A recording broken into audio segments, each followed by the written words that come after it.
On October 10th, 2025, along with Battlefield 6, there was another game released in the Little Nightmares series. As with the previous two parts, the new third one is also a story-driven adventure horror platformer-like game, but with some additional features. Little Nightmares 3 tells you a new story about two different characters: Low, the one with the bow, and Alone, one with the wrench. Currently the game has around 44% rating with mostly mixed reviews, while previous parts were much more successful. What is this new game about and what contributed to such a result? Let's figure it out.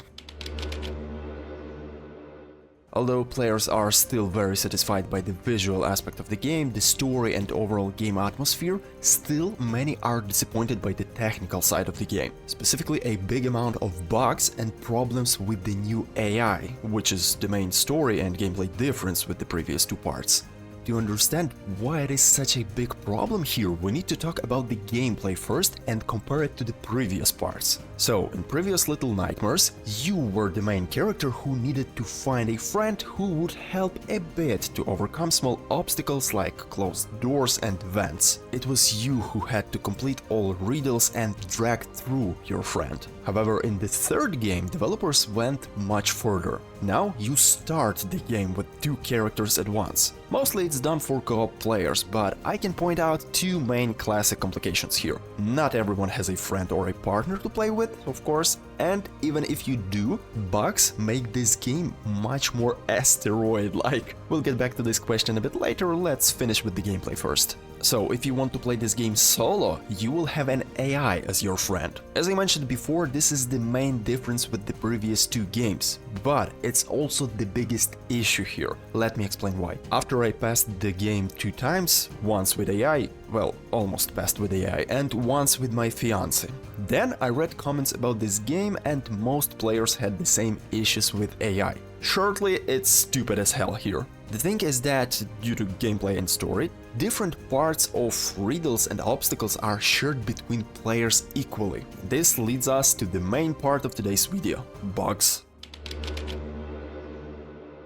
Since you will be playing with AI half of the time, you will be just standing or hanging around and waiting for it to complete its side of the story. First of all, this kills the pace of the game and immersion, but it's the smallest issue here.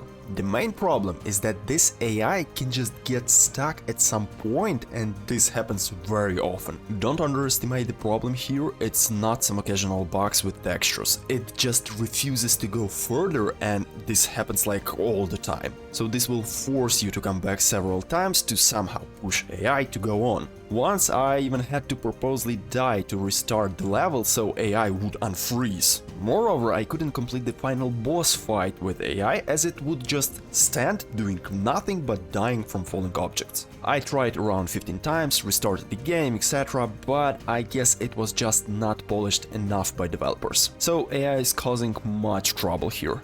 If not AI or combined with AI, there are lots of regular bugs like sticking in textures and major ones like broken scripts. You know how triggering it may be when you stumble upon some object or corner not being able to pass through, so you just jump like dump at the same spot multiple times, then forced to round back and try again so it would work, nothing new here. But broken scripts are even more frustrating. You can do everything right, but still die at some chases while running from different creatures because the timing is kinda weird here. For some reason, even if you do everything precisely in a timely manner, Chaser can still get you, like abnormally fast. And the opposite, you can run and hit some objects, but still finish the run with plenty of space left between you and that freak.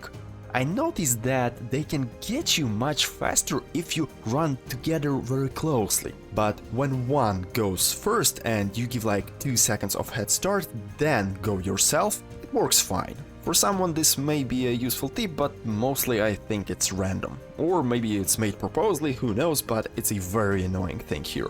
Since running, collecting items and bypassing different obstacles is the core of the gameplay, with AI it becomes a real struggle. So from enjoying the game you switch to babysitting AI. When I was playing with my fiancé instead, I could advise her or even take control over when needed, as she's not a very skillful player.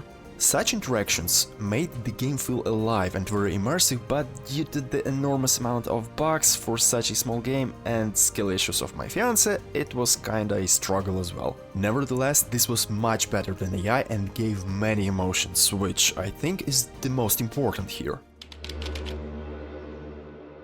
To be fair, I must note one very important thing here. Regardless this AI is very stupid here, it nevertheless shows great potential. Here's what I mean. In older games overall, you had NPCs that were trying to act like AI by completing some complicated tasks by following the script. But when something was going outside that script, there was no chance to fix that on the go, but you had to restart the level or the game completely. As an old school player, I had to deal with this a lot. Yes, with this new AI there are still many similar issues, but technically it works in a different way. The logic of completing the task is different. For example, you can clearly see how it's trying to choose a point where to stand to not cause troubles for you. While in old games you just approach an NPC and it just steps back or you push it back multiple times, with the development of the technology it may not only change this, but will for sure change this. Additionally, this allows NPCs to complete more complicated tasks in-game and potentially interact in more various ways. I'm just saying that it has to start somewhere and we cannot expect it to be perfect on the first try. AI is still quite a new thing, especially in the gaming industry overall. Many studios are trying to create complicated behavioral NPCs to increase immersion. Little Nightmares 3 is a good example of this, so please don't be too harsh about it for now. So, looking at all of the issues above, who would play this game? If you like this unique world of Little Nightmares and have a person to play with, this game can give you 1 or 2 nice evenings spent together as it did with my fiancé. This game is very short, around 4 hours of gameplay, but costs nearly $30 plus minus depending on the region, which is too much for me personally. But I'll leave the play time price ratio at your discretion as it's very individual. Alternatively, you can play this game solo with AI, as this game also has a great potential for development. First of all, I'm sure the developers continue working on AI, so it may become real nice at some point. Secondly, there is room for story DLCs, so the playtime may be extended later.